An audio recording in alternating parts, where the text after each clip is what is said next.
കേരളത്തിന്റെ പ്രത്യേക പ്രതിനിധി കെ വി തോമസ് കഴിഞ്ഞ ദിവസം ധനമന്ത്രിയെ കണ്ടിരുന്നു. പക്ഷേ ധനമന്ത്രി കുറിപ്പ് ചോദിച്ചപ്പോൾ കണക്കുകളില്ല എന്നാണ് പറയുന്നത്. മുഖ്യമന്ത്രി വന്നിട്ട് ധനമന്ത്രിയുമായി കൂടിക്കാഴ്ച നടത്തുന്നത് അത് എത്രത്തോളം ഉത്തരവാദിത്തമില്ലാത്തൊരു മറുപടിയാണ്? ഉത്തരവാദിത്വമില്ലാത്ത മറുപടിയല്ല, ഉത്തരവാദിത്വമില്ലാത്ത നീക്കമായിരുന്നു സംസ്ഥാന പ്രതിനിധിയുടെ ഭാഗത്തുനിന്നുണ്ടായി. എന്ത് റെസ്പോൺസിബിലിറ്റിയാണ് അദ്ദേഹത്തിനുള്ളത്? കേന്ദ്ര ധനമന്ത്രിയെ സംസ്ഥാന ഗവൺമെന്റിന്റെ പ്രതിനിധി കാണുമ്പോൾ എക്സിക്യൂട്ടീവിന്റെ ഭാഗമായിട്ടാണല്ലോ, അദ്ദേഹം ജനപ്രതിനിധിയല്ലല്ലോ.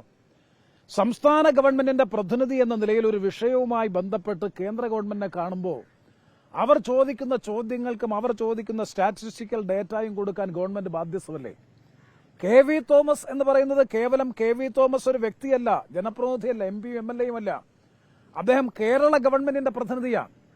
ആ ഫാക്ച്വൽ ഡീറ്റെയിൽസ് ചോദിക്കുമ്പോൾ മുഖ്യമന്ത്രി വന്നാൽ മാത്രമേ അത് തരാൻ കഴിയൂ എന്ന് പറഞ്ഞാൽ പിന്നെ ഇദ്ദേഹം എന്തിനാണ് ഡൽഹിയിൽ ഔദ്യോഗിക ചുമതല വഹിക്കുന്നത് എന്നതാണ് പ്രധാനപ്പെട്ട പ്രശ്നം.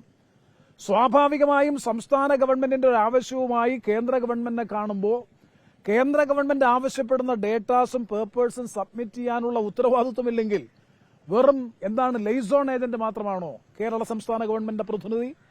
അതുകൊണ്ട് സത്യത്തിൽ അത് നാണക്കേടായിപ്പോയി, കേരളത്തിനാകെ നാണക്കേടായിപ്പോയി എന്നാണ്. കാരണം കേന്ദ്ര ധനകാര്യമന്ത്രി ചോദിച്ച വിവരങ്ങൾ ലഭ്യമാക്കാൻ കഴിയാതെ പോയി എന്ന് പറഞ്ഞാൽ അദ്ദേഹം അതിന് നല്ല ഹോംവർക്ക് ഗൃഹപാഠം നടത്തി വേണമായിരുന്നു ആ കാര്യത്തെ സംബന്ധിച്ച് പോകാൻ. കാരണം ഗവൺമെന്റാണ് റെപ്രസെന്റ് ചെയ്യുന്നത്, ജനപ്രതിനിധികൾ റെപ്രസെന്റ് ചെയ്യുന്നത് പോലെയല്ല. ഒരു ഗവൺമെന്റ് ടു ഗവൺമെന്റ് ഡിസ്കഷൻ നടക്കുമ്പോൾ ആ ഗവൺമെന്റ് ഉന്നയിക്കുന്ന ആവശ്യങ്ങളും അതുപോലെ വിഷയങ്ങൾക്കും കൃത്യമായി മറുപടി പറയാനുള്ള ബാധ്യതയും ഉത്തരവാദിത്വവും സംസ്ഥാന ഗവൺമെന്റ് പ്രതിനിധിക്കുണ്ട്. അത് മുഖ്യമന്ത്രി വന്നതിന് ശേഷം പറയാൻ കഴിയും എന്ന് പറഞ്ഞു കഴിഞ്ഞാൽ എന്താണ് സംസ്ഥാന പ്രതിനിധിയുടെ ഓഫീസ് ഫംഗ്ഷൻ ചെയ്യുന്നത് എന്നുള്ളത് അതിൽ നിന്ന് തന്നെ മനസ്സിലാക്കാൻ കഴിയും. യാത്രാബത്തെ അടക്കം വർദ്ധിപ്പിച്ചു കെ വി തോമസിന്. സംസ്ഥാന ഖജനാവിന് നഷ്ടമാണോ ആ പോസ്റ്റ്? സംശയമുണ്ട്. ഒരാവശ്യവുമില്ലാത്തൊരു തസ്തികയല്ലേ സൃഷ്ടിച്ചത്. കൂറുമാറ്റത്തിനും കാലുമാറ്റത്തിനും നൽകിയ ഏറ്റവും വലിയ ഇൻസെന്റീവാണ് കെ വി തോമസിന് കേരളത്തിന്റെ പ്രത്യേക പ്രതിനിധിയായി ഡൽഹിയിൽ ആസ്ഥാനം ഒരുക്കി കൊടുത്തത്. ഞാൻ ചോദിക്കുന്നു, എന്തുകൊണ്ട് അതിനു മുമ്പ് അങ്ങനൊരു റെപ്രസെന്റേറ്റീവ് ഉണ്ടായിരുന്നില്ല? ശ്രീ കെ വി തോമസ് വരുന്നതിന് മുമ്പ് അങ്ങനെ ഒരു ഗവൺമെന്റിന്റെ റെപ്രസെന്റേറ്റീവായി അങ്ങനെ ഒരു ഓഫീസും ഒരു സംവിധാനവും ഉണ്ടായിരുന്നില്ല. കേവലം ഒരു ഇടക്കാലയളവിൽ അതുപോലും ഇത്രയും വലിയ ഉത്തരവാദിത്വം ഉണ്ടായിരുന്നില്ല ശ്രീ സമ്പത്തിന്. അത് കഴിഞ്ഞ് അത് നിർത്തി. അത് കഴിഞ്ഞ് കെ വി തോമസ് കാലുമാറി കൂറുമാറി LDF-ൽ വന്നതിന്റെ പാരിതോഷികമായി കൊടുത്തതാണ്. പാഴ്ചെലവാണ് സത്യത്തിൽ അതിനുവേണ്ടി ഇപ്പോൾ നടത്തിക്കൊണ്ടിരിക്കുന്നത്. ഒരു കാര്യവുമില്ലാതെ ഒരു തസ്തിക ക്രിയേറ്റ് ചെയ്ത് അദ്ദേഹത്തിന്റെ യാത്രാ ഭത്ത ഇപ്പോൾ 5.5 ലക്ഷം രൂപയുണ്ടായിരുന്നത് 11.6 ലക്ഷം രൂപയായി പ്രതിവർഷ യാത്രാബദ്ധ വർദ്ധിപ്പിച്ചു.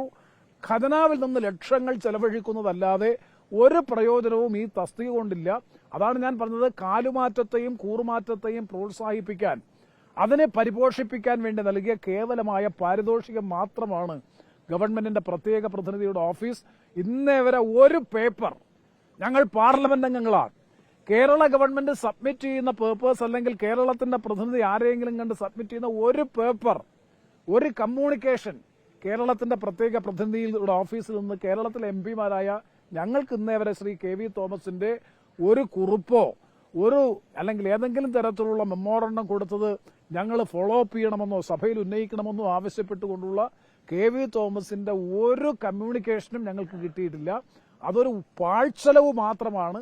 ഒരാവശ്യവുമില്ലാത്തൊരു തസ്തിക സൃഷ്ടിച്ച് അദ്ദേഹത്തെ കൂറുമാറ്റക്കാരെ കുടിയിരുത്തുക എന്നതിനപ്പുറത്തേക്ക് ഒരു സംസ്ഥാന താൽപര്യവും അത് മുഖാന്തരം സംരക്ഷിക്കാൻ പോകുന്നില്ല എന്നുള്ളത് ഏറ്റവും ഒടുവിലത്തെ നടപടിയിലൂടെ നമുക്ക് ബോധ്യപ്പെട്ടു.